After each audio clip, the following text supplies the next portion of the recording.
guys, welcome back to my channel. ഇന്നത്തെ നമ്മുടെ video ഒരു ഐ മേക്കപ്പ് ലുക്ക് ആണ്. അപ്പോൾ ഇന്ന് ഐ മേക്കപ്പ് ലുക്ക് ചെയ്യാനൊരു കാരണം ഇന്ന് ട്രെൻഡിങ് ആയിക്കൊണ്ടിരിക്കുന്നത് ഈ സ്മോക്കി ഐസ് ആണ് അല്ലേ. അപ്പോൾ സ്മോക്കി ഐസിന് നമുക്ക് സാധാരണ ഐഷാഡോ പാലറ്റ് വേണം, അതുപോലെ തന്നെ പല സാധനങ്ങൾ ആവശ്യമുണ്ട്, ബ്രഷസ് വേണം, എല്ലാം വേണം. അപ്പോൾ ഞാൻ ഇന്ന് കാണിക്കാൻ പോകുന്നത് സാധാരണക്കാർക്ക് പോലും സ്മോക്കി ഐസ് ചെയ്യാൻ പറ്റിയ ഒരു രീതിക്കാണ് കാണിച്ചത്. പിന്നെ ഇന്നത്തെ ഈ ഒരു വീഡിയോൻ്റെ പ്രത്യേകത പിന്നെ ഒന്നും കൂടെ ഉണ്ട്. ഞാൻ ഇതിൽ യൂസ് ചെയ്തിരിക്കുന്നത് കാജലോ എന്ന് വെച്ചാൽ ഐക്കോണിക്കോ അങ്ങനെ ഒന്നുമല്ല. ഞാൻ സാധാരണ നമ്മുടെ കൺമഷി, നമുക്ക് സാധാ കൺമഷി എടുക്കാം, ഇല്ലെങ്കിൽ ഞാൻ എടുത്തിരിക്കുന്ന ഹിമാലയയുടെ ഈ ഒരു കാജലാണ്.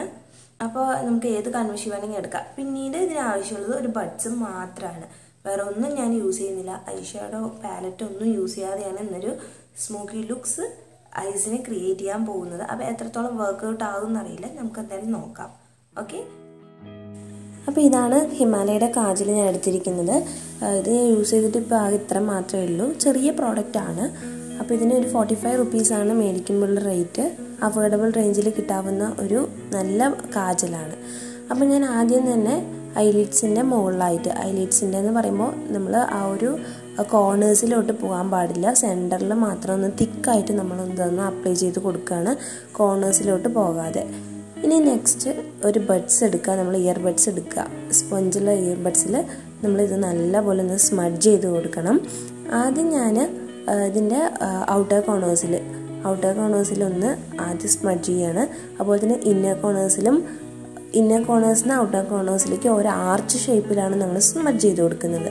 നമ്മുടെ ക്രീസ് ലൈനിൻ്റെ മുകളിലായിട്ട് പോകാൻ പാടില്ല, ഐലിഡ്സിൻ്റെ മുകളിൽ മാത്രമാണ് ഇത് കവർ ചെയ്യുന്നത്.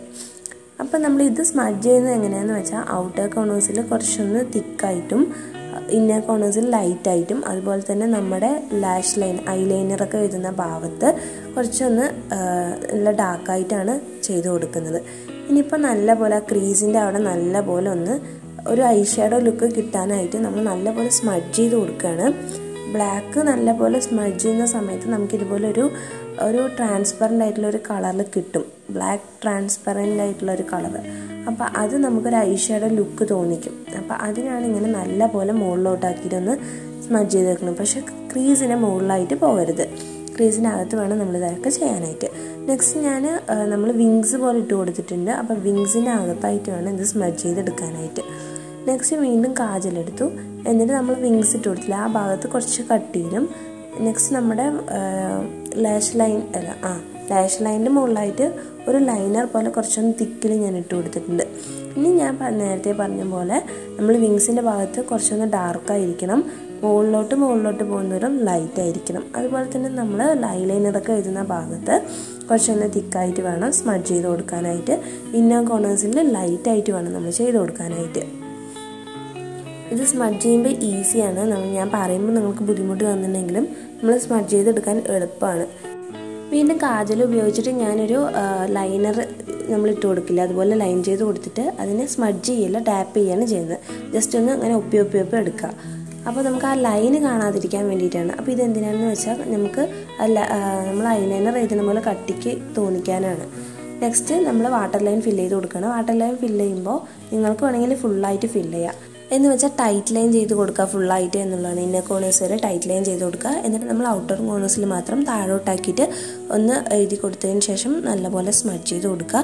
പിന്നെ നമ്മൾ മുകളിലോട്ട് വിങ്സ് ഇട്ടില്ല, ആ വിങ്സിന് നേരെ ലൈൻ ചെയ്ത പോലെ വേണം നമ്മൾ താഴോട്ടായിട്ട് സ്മഡ്ജ് ചെയ്യാൻ. ഞാൻ ഇപ്പോൾ വീഡിയോയിൽ കാണിക്കുന്നത് പോലെ അതുപോലെ ചെയ്യുമ്പോഴാണ് അതിൻ്റെ ഭംഗി വരിക. അപ്പോൾ വിങ്സ് ഒന്ന് എടുത്തറിയാനായിട്ട് ജസ്റ്റ് ഞാനൊരു കാജലെടുത്തിട്ട് ഒന്നുകൂടി ഞാൻ അവിടെ നിന്ന് അപ്ലൈ ചെയ്ത് കൊടുക്കുകയാണ്.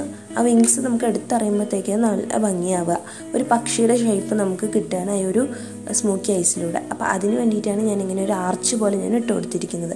നല്ലപോലെ സ്മഡ്ജ് ചെയ്ത് കഴിഞ്ഞാൽ ഇത്രയേ ഉള്ളൂ നമ്മുടെ സ്മോക്കി ഐസ്. മസ്കാര വേണമെങ്കിൽ യൂസ് ചെയ്യാം, കാജൽ ഉപയോഗിക്കുന്നതുകൊണ്ടാണ് ഞാനിപ്പോൾ യൂസ് ചെയ്യാത്തത്.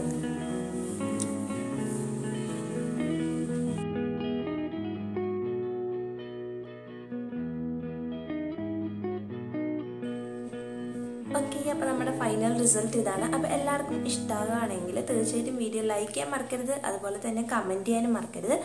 അപ്പോൾ നിങ്ങൾ ആരെങ്കിലും സബ്സ്ക്രൈബ് ചെയ്യാതെയാണ് എൻ്റെ ഈ വീഡിയോ വാച്ച് ചെയ്യണമെങ്കിൽ തീർച്ചയായിട്ടും സബ്സ്ക്രൈബ് ചെയ്യുക, തൊട്ട് കാണുന്ന ബെല്ലൈക്കൻ ഉണ്ടാവും, അതുകൊണ്ട് തന്നെ എനേബിൾ ചെയ്തേക്കുക. ഓക്കെ, അപ്പോൾ ഇതുപോലെയുള്ള വ്യത്യസ്തമായ വീഡിയോസായിട്ട് വീണ്ടും കാണുന്നതായിരിക്കും. Take care, by.